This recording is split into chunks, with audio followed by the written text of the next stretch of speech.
జీవితంలో గొప్ప సంపద అంటూ ఏముండదు. తిన్నది అరిగిందా లేదా, లేదా పడుకోగానే నిద్ర పడుతుందా లేదా. కొంతమందికి ఎన్నో లక్షల కోట్లు ఉంటాయి.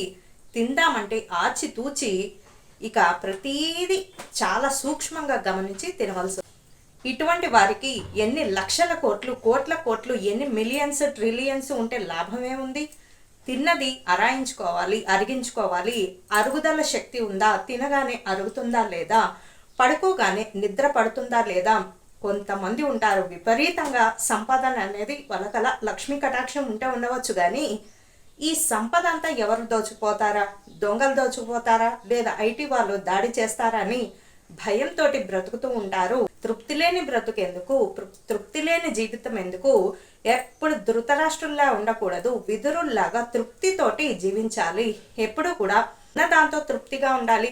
ఇంకొకరితో, పక్కింటితో పోల్చుకున్నంతసేపు మనం హాయిగానే ఉంటాం. ఎప్పుడైతే ఈ పోలిక అనేది వస్తుందో అప్పుడే మరి అసంతృప్తి అనేది బయలుదేరుతూ ఉంటుంది. ఎప్పుడు కూడా తిన్నది అరగాలి.